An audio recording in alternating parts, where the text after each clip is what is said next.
시스템 가동 준비 완료. 게임 리그 오브 레전드의 대표 캐릭터 블리츠 크랭크를 아시나요? 그는 로봇팔을 활용해 적을 잡아 당겨와 팀에 도움을 주기도 하고 아군들을 지키기 위해 든든한 방패가 되는 서포터 캐릭터인데요. 원래는 리그 오브 레전드의 공학자 빅토르가 자신의 고향인 자운의 위험 폐기물을 처리하기 위해 블리츠 크랭크를 만들었습니다.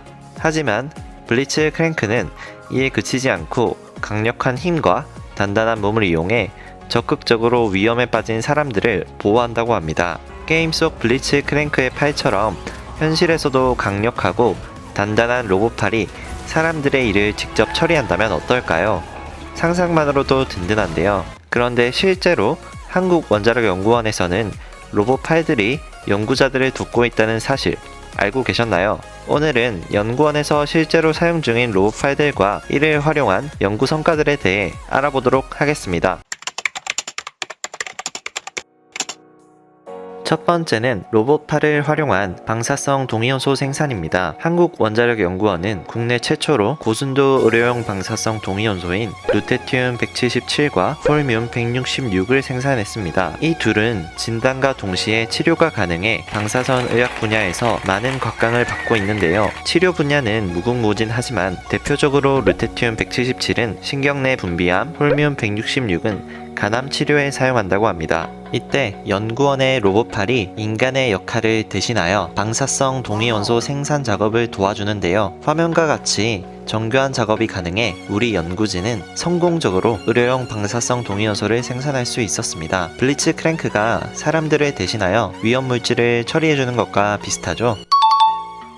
두 번째는 IASCC 실증 장비입니다. IASCC란 조사유기 응력 부식 균열의 약어로 원전의 부품이 해결료에서 나오는 중성자로 인해 부식이 가속화되는 현상을 일컫습니다. 이렇게 손상이 빠른 원전 부품은 부식 속도를 정확히 예측해 제대 정비하는 것이 중요합니다. 기존의 실증 장비들은 방사선 차폐가 불가능하여 실제 방사화 소재를 실험할 수 없었습니다. 하지만 IASCC 실증 장비는 방사선 차폐 시설 내부에 설비를 구축할 수 있고 최대 온도 360도, 압력 200기압 이상의 실제 원자로와 같은 환경 조성이 가능합니다.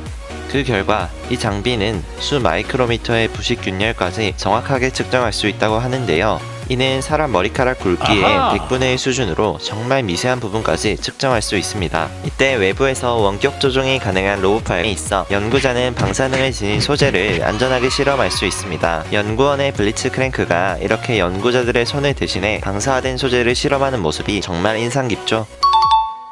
마지막으로 원자력연구원이 자체 개발한 로봇 암스트롱입니다. 암스트롱은 사고 대응 로봇으로 양팔로 총 200kg가량의 하중의 물건을 자유롭게 옮길 수 있으며 무한 궤도로 험지 이동도 자유롭게 가능합니다. 무거운 콘크리트나 폐기물 드럼을 취급하기도 하고 소화수를 분사하거나 잔해물 처리, 밸브 조작이 필요한 사고 현장에서 특히나 유용합니다.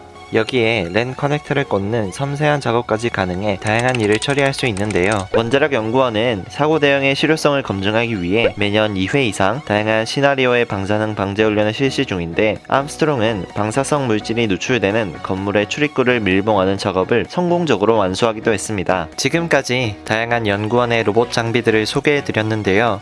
연구자를 대신해 방사성 물질들을 직접 다룬다거나 방사능 사고 현장에 직접 투입되어 사람을 구하고 문제를 해결하는 등 각기 다른 분야에서 여러 로봇이 인간을 위해 봉사하는 모습이 블리츠 크랭크와 닮아 있었습니다. 오늘의 하드캐리 리그 오브 레전드 편은 여기까지입니다.